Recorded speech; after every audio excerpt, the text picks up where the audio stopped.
y a un bouquin qui en général est très mal interprété et encore plutôt d'un politiste et d'un sociologue plutôt que d'un économiste, et que souvent les gens résument par la question de la poule et de l'œuf, qui est le bouquin de Max Weber, L'éthique protestante et l'esprit du capitalisme.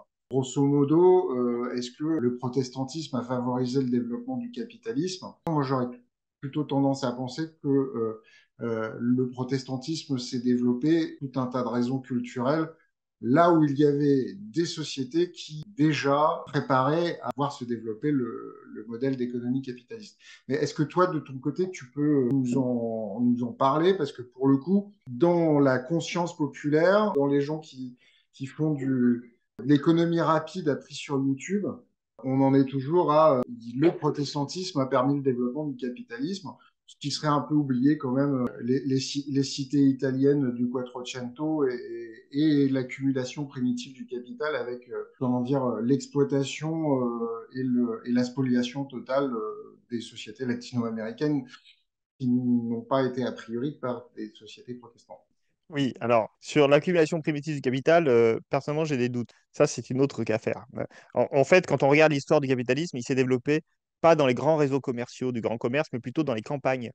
C'est-à-dire par ce... Alors, ça ne veut pas dire qu'il n'y a pas eu un effet, on va dire, redistribution, comment on appelle ça, trickle down, hein, bon, bref, entre le grand commerce et le petit commerce, mais les grands commerces étaient tellement riches comme ça qu'ils n'avaient pas du tout envie de construire des usines. Ceux qui ont construit les usines, c'est les yeomen, c'est-à-dire les agriculteurs riches, etc. Bon, ça, c'est juste pour t'apporter la contradiction sur ce point. Alors, sur l'autre point, c'est-à-dire sur le lien entre protestantisme et capitalisme, bah en fait, le problème de Weber, c'est qu'il est idéaliste, c'est-à-dire qu'il considère que les idées sont premières, alors que Marx, par exemple, et alors moi, je suis un peu intermédiaire entre les deux, c'est un peu plus compliqué, mais en gros, pour Weber, les idées sont premières, l'économie, la société est la construction, la conséquence des idées. Pour Marx, ben, en fait, je l'ai dit, c'est l'infrastructure qui domine, c'est-à-dire les rapports de force économiques qui vont ensuite construire, dans un deuxième temps, la superstructure. C'est pour ça qu'il y a la Révolution française, c'est parce qu'il y a une contradiction entre les deux, et en fin de compte, celui qui détermine tout, c'est d'abord l'infrastructure. Donc effectivement, du point de vue marxiste, on dirait plutôt que le protestantisme a émergé, ou la vision protestante a plutôt émergé, ou en tout cas s'est transformée de manière à ce qu'elle est devenue, parce que le protestantisme, c'est aussi une variété, une pluralité d'approches, et bien aussi la conséquence, sans doute, comment dire, de la marchandisation de la société. On pourrait l'analyser comme ça.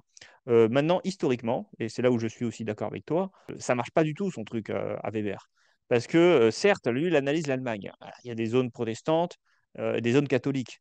Et il dit, dans les zones protestantes, voilà, il y a eu un dynamisme industriel plus important. Bon, d'accord, peut-être que c'est vrai pour l'Allemagne, encore, je n'ai pas vraiment étudié la question. Enfin, quand on regarde Munich, quand même, c'est catholique, et c'est aujourd'hui la base industrielle de l'Allemagne, hein. C'est pas trop les terres protestantes, enfin, en tout cas, dans ce niveau-là. Bon, peu importe. N'empêche que quand on regarde le début de la révolution industrielle, où est-ce qu'elle apparaît? En Angleterre. Angleterre, c'est anglicane. Alors, l'anglicanisme, c'est très proche du catholicisme.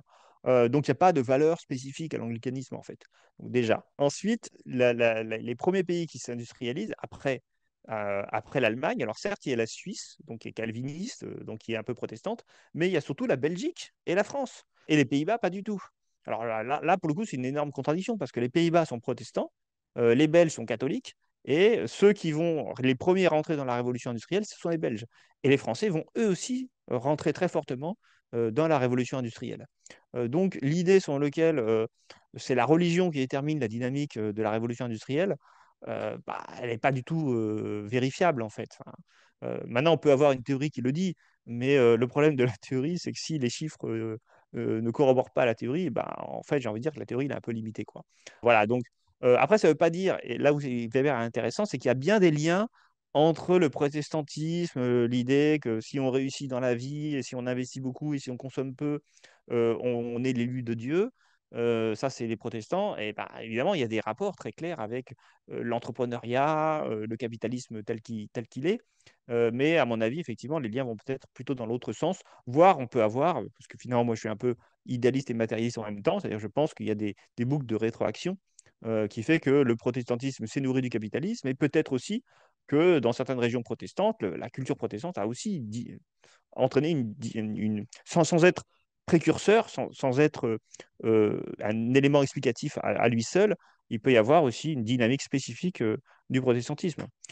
Voilà, parce que finalement, les États-Unis, voilà, c'est un pays protestant, c'est devenu le capitalisme le plus avancé. Donc peut-être qu'il y a des choses comme ça qui émergent. Mais en tout cas, dire le capitalisme est né à cause du protestantisme, c'est forcément faux.